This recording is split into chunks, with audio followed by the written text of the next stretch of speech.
Welcome back, Julia. Thank you. During our discussion today, we're going to focus on Psalm 94. And the first line sets the stage, using the word vengeance. A God of vengeance. Yes. That's really difficult for a lot of Christians to hear. We can't admit that we would ever want vengeance on our enemies.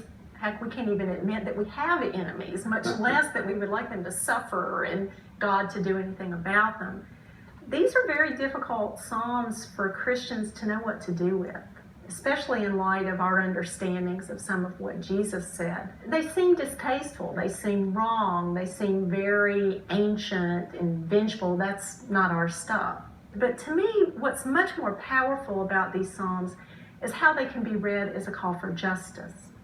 Because what they do is repeatedly insist that God cares about what happens in the world and implore God to do something about all that's wrong. That comes up so powerfully in Psalm 94, where it's not only that God is a God of vengeance, but that God is acting against those, in verse 6, that kill the widow and the stranger and murder the orphan. Widow, stranger, orphan, those are the three categories that throughout the Old Testament Israel is told that it must take care of. These are the vulnerable. These are those who don't have defenders. These are the people who are oppressed. And what this psalm is doing is calling for action on their behalf. We've already heard so much from people in incredibly desperate circumstances. And here, it's almost like we shine the light on those who have the least.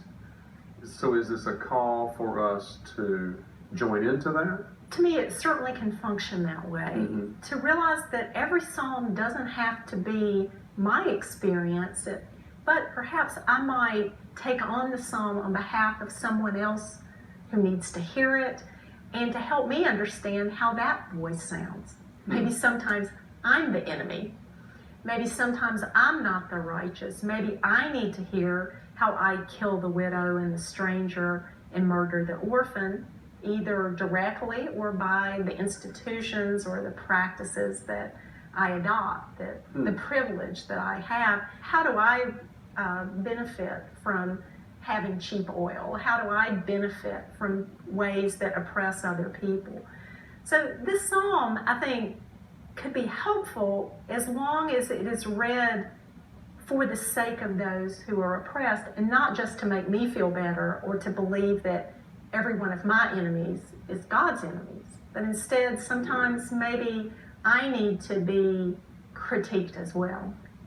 Well, that's certainly a different twist than looking at it as someone who just wants to get even. That's why, for me, understanding the way this book of Psalms began is so important, that it sets the way of the righteous and the wicked. And the way of the righteous is a path that God sets, as is the wicked a path that is away from God. So that when I'm wicked and I'm not on the right path, this criticizes me as much as it calls me to hate my enemy. Well, it also seems that God is very active in this song. God does it all. And in fact, for some readers, that's extremely important, that the vengeance is something that God takes care of rather than me. In fact, it's a difficult verse to read, but the psalm ends with saying that God will repay those for their iniquity. God will wipe them out.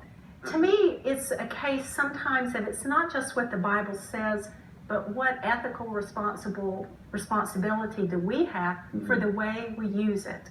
I can take on the responsibility for what I make of it and how I understand that. And one of the ways that I believe that I can do that responsibly is to hear not just the revenge there, but to hear that God cares about justice, and I should too.